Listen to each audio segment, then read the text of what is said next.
So guys, before we get into this video, let me take you through some of the reactions and headlines on the social media. Like this one says, Senator Ndume's admission on satellite failure is a national disgrace. This is coming from this human rights lawyer. He said, Senator Ndume, the longest serving senator in Nigeria's defense and army committees, has publicly admitted that Nigeria's satellite capacity cannot track terrorists. So guys, this lawyer is calling out Ndume. Ndume has been in that house for long and he has been chairing the committee of defense, but see how we are lagging behind. And this one here says, terrorists reportedly attacked school in Orun, Akwa Ibom, kidnapped several children.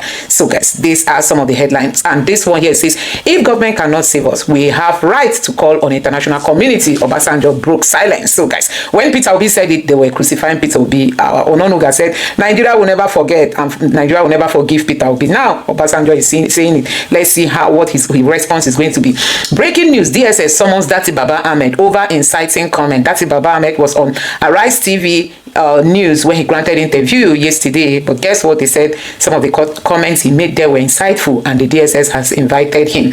Now this one says, this is coming from the Bishop of Niger State, where children from a private Catholic school were kidnapped. The bishop is saying no contact yet with gunmen who abducted 315 pupils, teachers from Nigerian Catholic school. Bishop, you know, he's saying that they've not heard from anybody. The government has not even told us anything, as in the parents are just left alone to mourn the absence of their children. And this one here said, extend hand of friendship to bandits, grant them amnesty. This is coming from an elder statesman from the north. He said Tinubu's government should grant amnesty to these terrorists so that they will stop their terrorism. So guys, you can see the problem of the north. The north is the one taking Nigeria backwards. You can imagine amnesty for terrorism. Hey God, if these people were to be from the southeast, you know what the military would have done in the southeast? They would have cleared everybody, you know, both innocent and those that are not innocent. Everybody would have been they would have just destroyed people's lives like we saw during the time of Buhari. But now northerners are the ones terrorizing Nigeria and the leaders are asking for amnesty. The same thing they've been doing for Boko Haram, asking for repentance, and the Tinubu's government has been on that policy through Nuhu Ribadu, who is the NSA to the Tinubu's government. All of them Fulani people are all in power. The chief of defense is Fulani, the minister of defense, sorry, the minister of defense is Fulani, the NSA is Fulani, the minister of defense for state Metawale is Fulani, all of them, and that is why you see them pushing for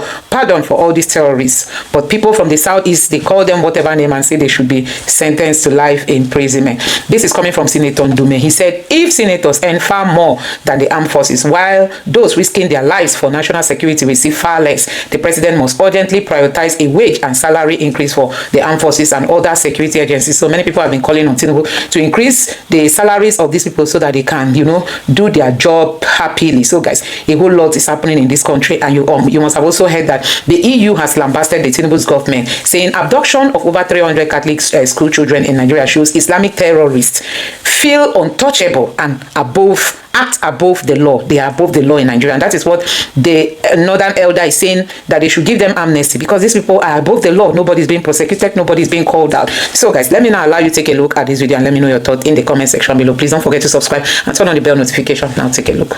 Profession, we Nigerians are being killed, and our governments seem to be incapable of protecting us. We are part of the world community. If our government cannot do it, we have right to call on the international community to do for us what our government cannot do for us. And for anybody to say because those who are being killed belong to this region, belong to this religion, belong to this tribe, and then others too are being killed, cannot be an acceptable excuse.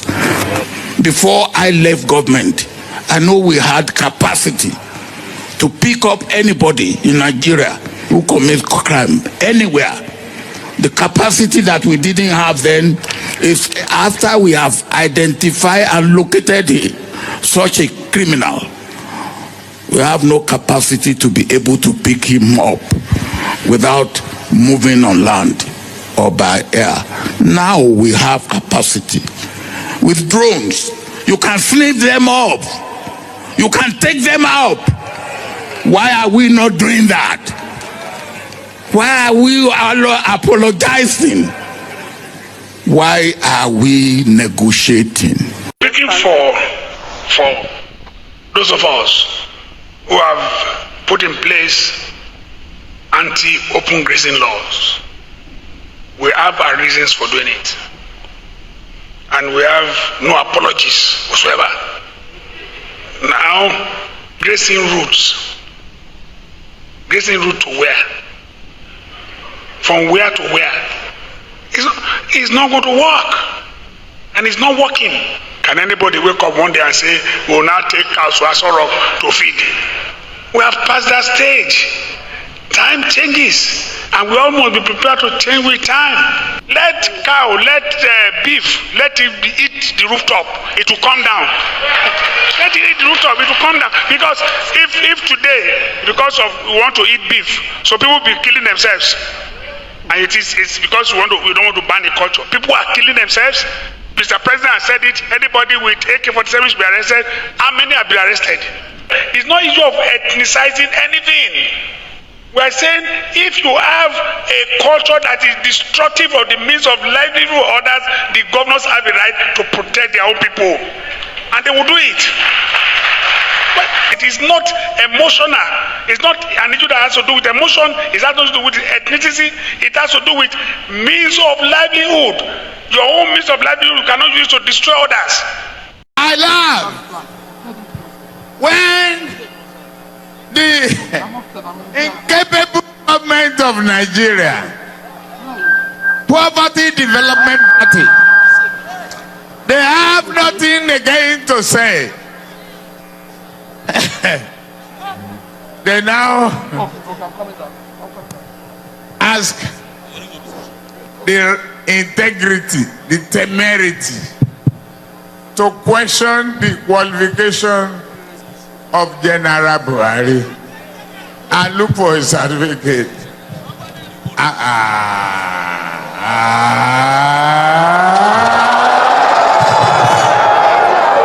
Shame on them. Today, Nigeria is challenged, economically challenged, physically challenged, security challenged.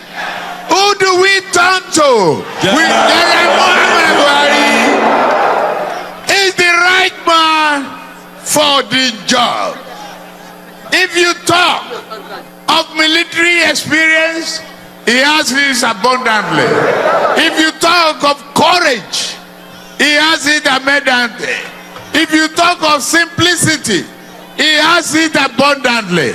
If you talk of great determination, a combination of vision and ability to perform, honesty and integrity, he has it abundantly. I love when the incapable government of Nigeria, Poverty Development Party, they have nothing again to say. They now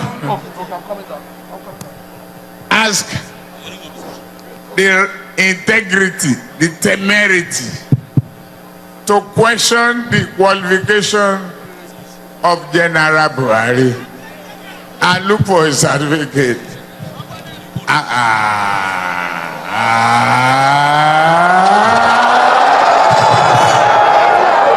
Shame on them.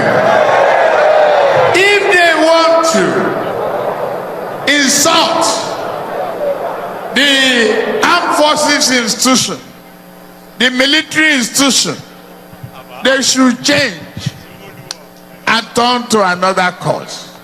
Don't go through Buhari. A Buhari went to cadet school, isn't it? Abi? He went to cadet school. You give him peep. Abi, what do they call that thing? From cadet school, you give him star. Abi? He became colonel. From colonel, to major, they don't talk. From major to brigadier, they don't talk. From brigadier to general, they no talk. It's too general, so they come for war and no talk. You say pass war. You send it to army school, London. It pass. Egbe law, Susan Ost. And first, I think the first attempt was to see if they can break through where the sisters are living. That didn't happen. They were not able to break the place because when they came to the gate, they were asking where are the sisters living. The gateman said, well, they work here, but they don't live here. So they shot him and then forced the gate open. There's the other gate that leads to the school.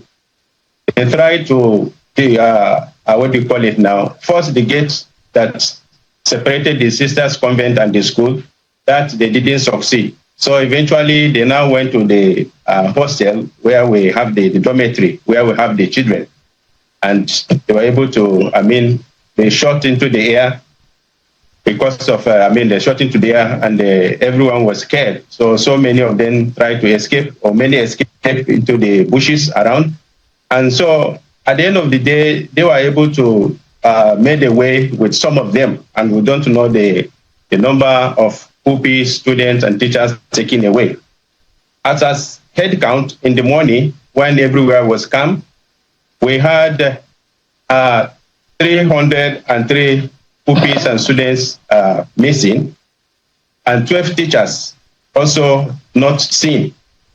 And so we added that number to make it 315 that cannot be accounted for after taking the head count. Now this happened and so many of them went into the bush. And of course, when something happened and you run away from danger, the last thing you want to do is to go back to the same place. So some of them went, most of them went, those that escaped, they went into they went back home to their villages. And so when we started having calls of those that were reunited with their parents, so we're able to get 50 out of the 315, including staff and sisters that could not be accounted for. And out of that number, we deducted them from the 315. We now have 265 as at now. That is the number that is missing. This is what has happened. Good morning, guys. Good morning, trenches. Good morning, Nigeria. I think say as people they talk about all these things, I don't say go come to my domos. Yesterday I saw Mr. Tunde not post. I saw a guy that I know so much, Temple. We all thought Temple is dead. We thought Temple died from bomb blast, as my brother said, because my brother was among Temple team. Temple is not just a friend. Temple came with my brother in 2013 for my grandmother's burial. That was how I knew Temple personally. When my grandmother died in Imo State, Temple came for the burial. He came with my elder brother. They came on army uniform because they didn't spend time. They just spent 3 days and they went back to Maiduguri. Temple have saved my brother from death 1 or 2 times, which I know one of it. You understand? So they are very close and they are together in the same thing. On this fateful day, my brother called my mother and said they sentenced them to death. Temple, my brother name is Babylon. Ebere Egwekwe, his army name is Babylon. He's an intelligence army from Ojo Barak, Vux. Said they sentenced them to death. What did you people do? They not do anything. They just sentenced una. Well, una go fetch bogus. Sabisa forest matter. Una go just come out or just sentence una to death. Why? What? My mom asked. He said nothing. They did not do anything. They just sentenced them to death by hanging. Then my mama started to pray. My mama go enter New Benin markets. All the market women go join my mama, they pray. They pray first speaking when my mama fete open. Now they want key because he go serve me. What about your friend Temple? Say now all of they did together. Say now even Temple, now be the person where they say make a sign, everything. Say, but tell her make it not all those kind of things, you know. That is saying a child's play. They don't put my brothers for underground prison. We try to reach him enough. So after narrating the news, my mother started crying. From that day, I watched my mother bleeding of high blood pressure. I was in school and they called me and said my mother is bleeding. They rushed her to the hospital. I tried to ask her what the problem is. She never admitted that her BP was high. She never admitted that she was passing through that,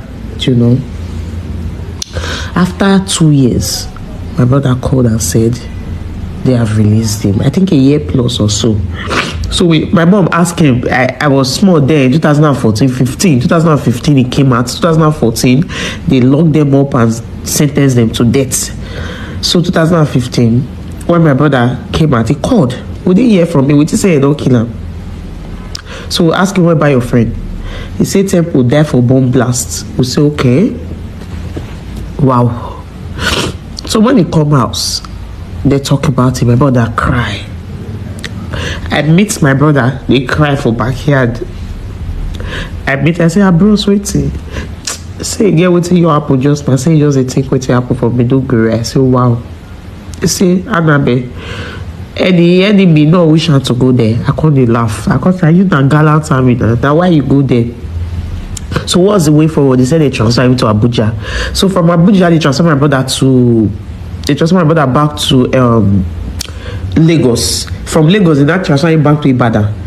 His property is still even in Ibadan. We have not even go to go and pack it since 3 years now that he died.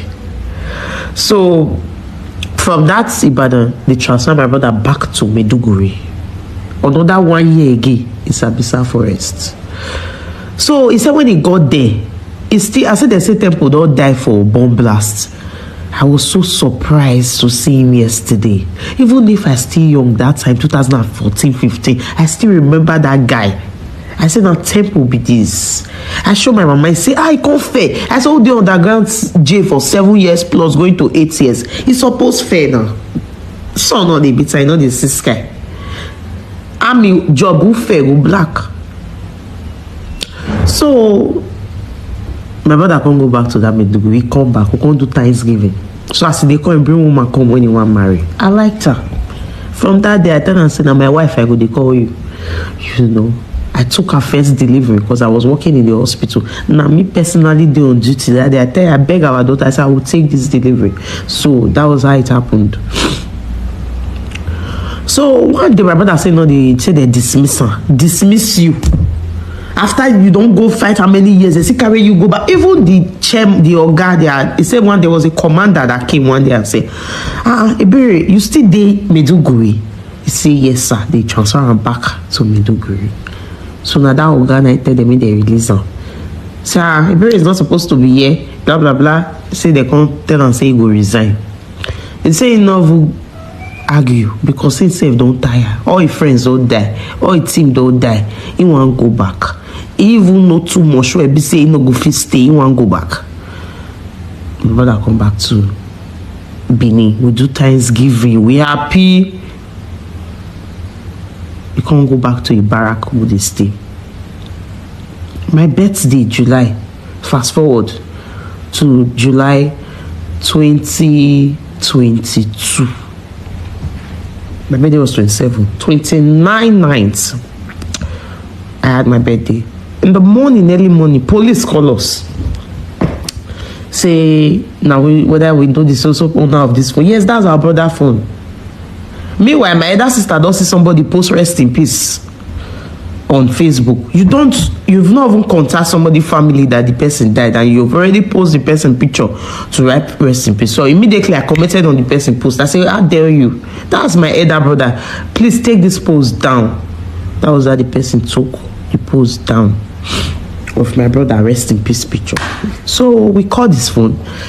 I think they have been calling my mom. They can't reach my mom. All these children of nowadays, if they want to save your number, they don't save it with mommy again. They save it with maybe love name. So that's why they couldn't get my mom. So my mom called. Behold, we collected the phone from my mom because they didn't tell her. So they told my brother. I think my younger brother was in Nigeria. Then they told my younger brother. They told my elder brother again.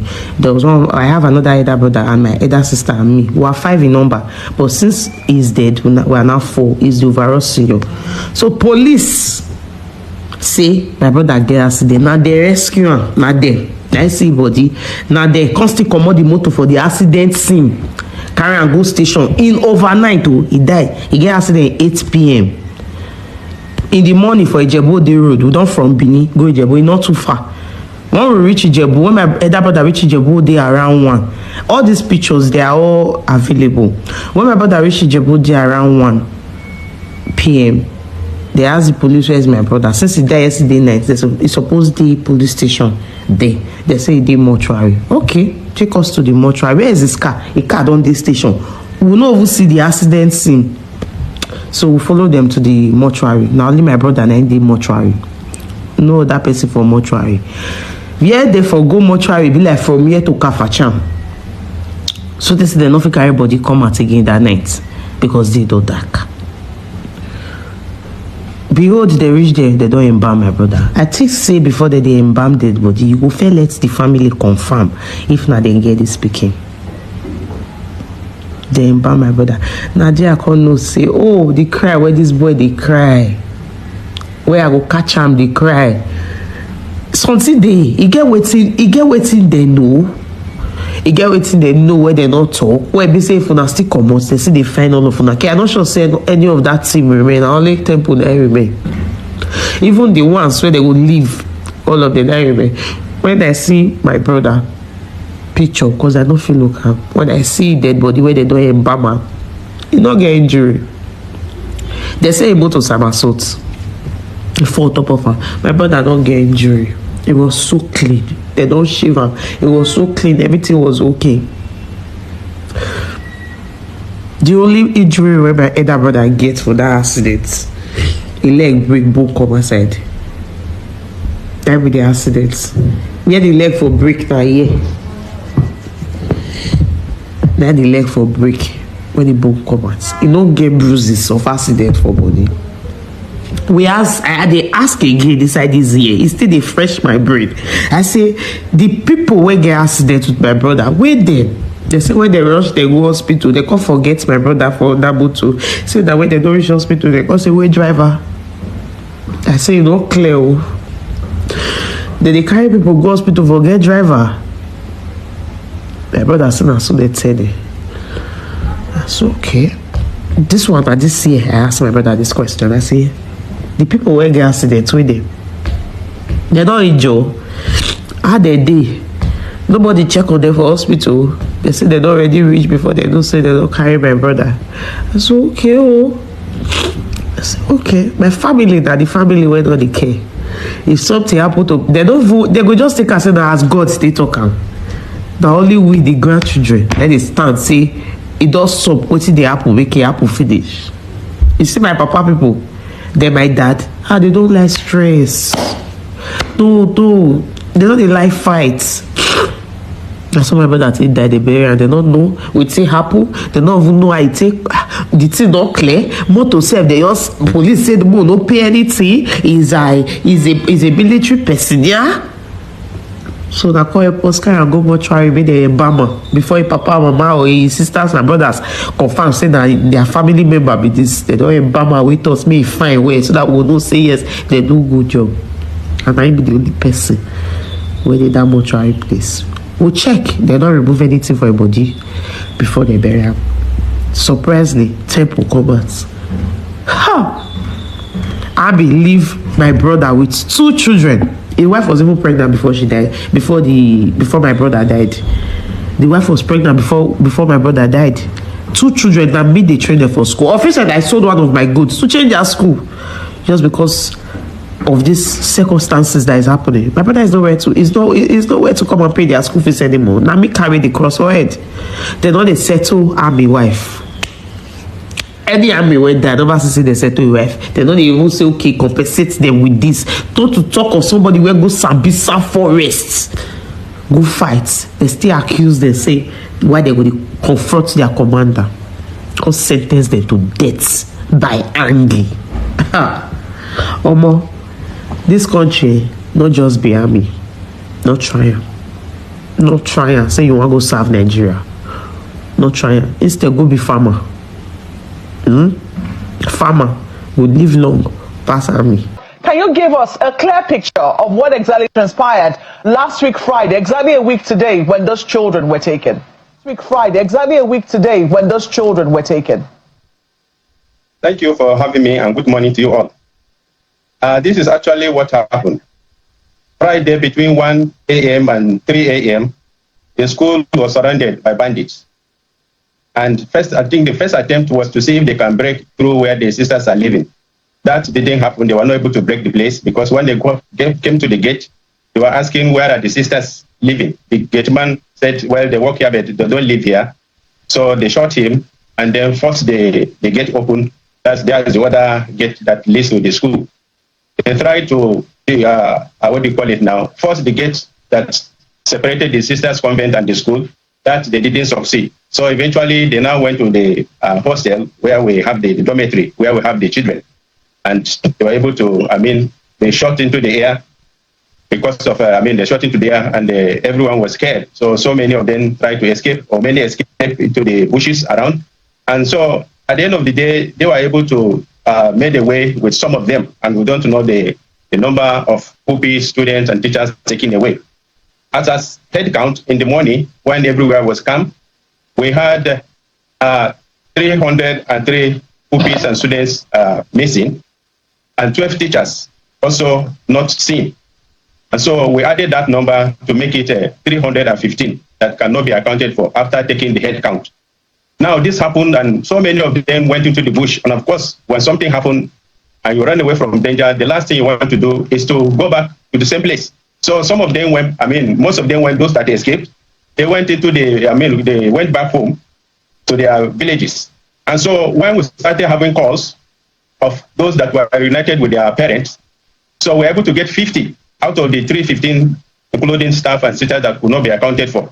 And out of that number, we deducted them from the 315. We now have 265 as at now. That is the number that is missing. This is what has happened. All right. So and this information is in public.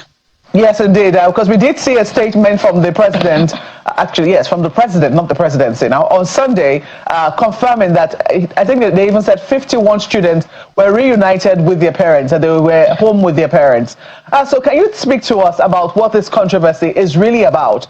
Because we are now hearing, and Mr. Bayo Onanuga, who is the president's special advisor, says he was quoting the Niger State government, that they did receive information prior to that time, that there could be a security breach, and that there was like a word-of-mouth transmission to schools asking them to shut down. Did you receive, or did St. Mary's Catholic School receive such an information?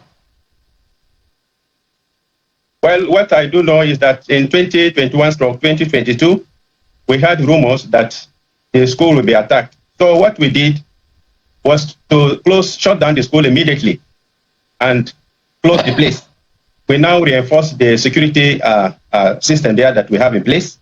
The students who are supposed to write their final exams that year, we relocated to Kontagora so that they will not miss out.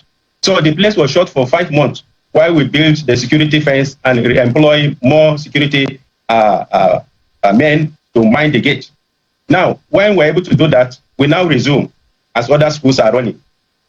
Since then, we have not had anything, no any verbal warning, no any written warning that we should close the school until this incident happened. This is exactly what happened. So this particular accusation or this particular information has come as a surprise to you. Is that what you're saying? Yes, I'm surprised, because if on our own side, in 2021, 2022, we could close the school for mere rumor that the school be attacked, I see no reason why we should have that kind of instruction and not obey it. If on our own, we could do that, as I've just said. Part of also what we heard, because you have confirmed that 265 people are currently unaccounted for, and that's the number you suspect are currently with the bandits. This includes, yes, it still includes 12 teachers. When you say 12 members of staff, are we looking at Reverend Sisters? Because I imagine that the Reverend Sisters are also a part of the teaching staff. No, the Reverend Sisters, as I said at the beginning. So guys, there's been a whole lot going on in Nigeria. We heard recently that the military went after all these terror guys and they were able to neutralize some of them. Actually, somebody posted a photo, a picture on the Twitter space showing some of these terrorists that were, caught up by bullets from the military, and they were really numerous. Also, their weapons were recovered from them. I think this is to be applauded by Nigerians, because so I'm just going to take you through some of the headlines here. This one is saying that these bad guys attacked Chibok again, Chibok town in Borno State, where Boko Haram insurgents launched a violent attack. According to him, the attack killed a father and his daughter and set a church ablaze. So guys, everywhere is still heating up. Boko Haram is still, you know, really very active in Borno State. While the Fulani militias are the ones terrorizing the northwest and the rest of it, these ones are busy terrorizing the northeast. So guys, the country is being ravaged recently, and it's no longer in the north, it's also in the south. Like you people heard that, you know, they went to Kogi Poly, and they also went to a school in Akwa Ibom State and abducted some school children yesterday. So let me read out these reactions after these bad guys invaded Chibok community. They killed a man and his daughter and also set the church ablaze. Thank God they didn't meet the group of Christians, because the one that happened in Kaduna, the pastor was taking his wife and his daughter, and we heard that the pastor has died in captivity. Now let's see how people are reacting to this. Like this person here say, Christian genocide slapping us from all corners, but Tinubu is that man that will rather spend 1 trillion on propaganda debunking the reality than to spend that 10 million naira serving it. That's his type of politics, bribing anyone and anything just to avoid taking responsibility. Wow, this is so nice, you know. This is so nice. This person just got it, you know. Tinubu is the type that likes everybody to come to his own side. Once again, Christian genocide in Nigeria. Now, how Nigeria's security system is permanently stuck on the defensive is something I still can't understand. We see defensive checkpoints in static guard posts everywhere, yet violent crime continues unchecked. It makes no sense to keep repeating same tactics, honestly. They don't even have any weapon, any gadgets to like. All the money Tinubu has been borrowing, we don't know what it's being meant for. All that the budget in security, what are they using it for? They say that their satellite is not working. Just heartbreaking, a father and his daughter, a church set on fire. The cruelty of Chibok never seemed to end. May God grant family strength, and may decisive action finally silence these terrorists. Oh God, please come. The end is near. And this means the Chibok again, years after the mass kidnapping, this community is still being targeted with this horrific violence. The killing of civilians and setting of church ablaze shows the sheer terror being unleashed. The government must be held accountable for its persistent failure to secure the vulnerable. How many lives must be lost before permanent effective protection is guaranteed? That's the question Nigerians are asking. How long are we going to be like this? How long are these attacks going to continue? Heartbreaking. Another night of horror in Borno. A father and a daughter killed, a church set ablaze, and yet Nigerians are yet to expected to carry on like this is normal. How many more families must suffer before leaders take decisive action? That's the major issue. I can't understand why is the Nigerian army on defense and not offense. Why? Something is critically wrong. Something is critically wrong. And this person say another night, another tragedy, and tomorrow it will be like nothing happened. How long will this continue? So people are still living in Chibok town after the incident that happened in 2014, 2015. That's what this person is asking. This person say, Pasha Adamad, a mosque have been buried and it is Muslims that are being killed. Continue. Chibok town again. May their soul rest in peace. So guys, this is it. The army is obviously overwhelmed, and that's a huge trouble developing. So Boko Haram can still attack Chibok. Terrorism is deeply rooted. Anytime I hear so, Nigerians, my mind go just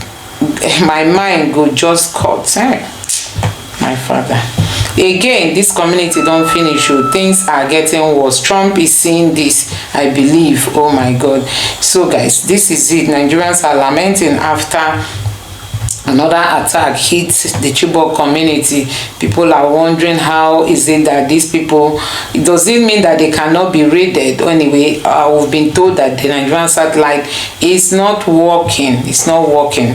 Now, there is another headline here from Sahara Reporters just 1 hour ago, and it says, breaking, terrorists launch fresh attack on Isanlu Makutu Idofin Highway in Kogi. Several persons feared abducted. So guys, this Kogi area has really been a hot cake. If you can remember recently, some people were kidnapped and the military really helped in that one. They came and went to rescue the girls. Although what we heard were the number of persons kidnapped were around 24, but I think they rescued like 21 or so. But honestly, this thing is becoming somehow. This is what we all are supposed to be doing now. Enough of crying behind our phone. The movement has begun and we won't be silent. Watch the full speech on YouTube. Okay, I think Prophet Isai Buba is talking about a movement. Nigerians really need to stand up. We really need to hit the street. We really need to demand accountability, because it's not you today does not mean it cannot be you tomorrow. The perfect answer coming from Babangida, Sani Abacha, sorry, say any insurgency that lasts more than 24 hours, a government official has a hand in it, Sani Abacha. And this person say, Omo, now this place person run twice. This, okay, he said, first flight captain, Omo, now this place person, he said, IPOB remained the only constant obstacle on the path of the Fulani conquest of the rest of Nigeria. Now, the duty of safeguarding Biafra remain our sole focus and responsibility. This is why ESN was created, to put an end to the unchecked atrocities against innocent Biafrans. Honestly, ESN really tried during that time of Buhari, because if not, you see what they are doing in Kogi State, they would have done that, because Buhari wanted everybody to accept the Fulani. Say, when Benue man was crying, say, live with your brethren. Live with your brethren. Many of these people are from Mali and all that. And now they've taken hold of the places. They are now living it. They've pursued people out. In short, let's see how all this goes. Wondering when those in the IDPs are going to be restored back to their communities. This person here said, these people are acting like they have something to prove. They are not deterred, because some people in government are busy negotiating with them, thereby weakening the strength and effort of our military. Honestly, negotiating with these guys is weakening the military. God, this one really make a lot of sense. And this means, meanwhile, those heavily idiotic and disgusting leaders of Arewanistan are advocating for amnesty to be granted to those deranged and demonized Islamic terrorists committing heinous crimes and atrocities and genocide against Nigeria, particularly Christians. Isn't it? That is a good job for calling them what they truly are. They are terrorists. Those who call them bandits among you should be sanctioned or fired for downplaying the atrocities. And this other person also said this was what Nnamdi Kanu warned us against. Yet we allowed Fulani Yoruba Criminals Coalition to lock him up. That sin and injustice you allow is coming back to hurt everyone. We must leave Nigeria for the Fulanis and Yorubas. We the Edos have never benefited from Nigeria. Edos, okay, this one is Edo man, Edo DNA. And this man say, Your Excellency, Mr. President, official bat. What is happening before our eyes is gross failure of intelligence gathering. You need to demand much from the DSS, the NIA, and the DIA. And this one say, this has been confirmed by people at home. All hope is now lost, and what we are currently asking for is division of Nigeria. Everyone needs to go their separate ways. So guys, this is coming after another attack has hit Kogi State, and Nigerians are reacting that enough of this atrocity. We've really had enough, and Nigerians want this to stop. We can't continue like this as a country. Fulani Islamic State owns the road. This person, Kogi and Kwara, are becoming the new target zone for terrorists. And this other person also reacted, saying saying Ukraine never had it this bad. Can you imagine? And this person said, just government workers doing business as usual. Just imagine these people on highway. How do you differentiate them between police once they stop you? And it's also true, sometimes they put on military checkpoint. I don't think the government can just give instruction that nobody should even barricade, you know, the road. It will make sense. It will make sense. Now there is a headline here that says cause of bandit neutralized in Kogi state by security forces. Just like what I told you people, Kogi is another terror environment. Right from time in Nigeria, Kogi has always been an area of particular concern, and now it's getting worse. This person said another Saturday, another ambush on the same Isanlu Road. People running into the bush again. Some kidnapped again, and we are still here. Security forces have been mobilized to do what exactly? Chase shadow after the tourists are gone. The roads have been a death trap for months. 21 people escaped last time by luck. Now it is happening again, and the best we can get is efforts ongoing. Which efforts? This one, they haven't worked since last year. So guys, these are angry Nigerians expressing their frustration on the way the government is handling what is currently happening. It's really so pathetic that we just keep facing all this in Nigeria. Anyway guys, let me know your thoughts on this in the comment section below. Please don't forget to subscribe to the channel and turn on the bell notification. Thank you.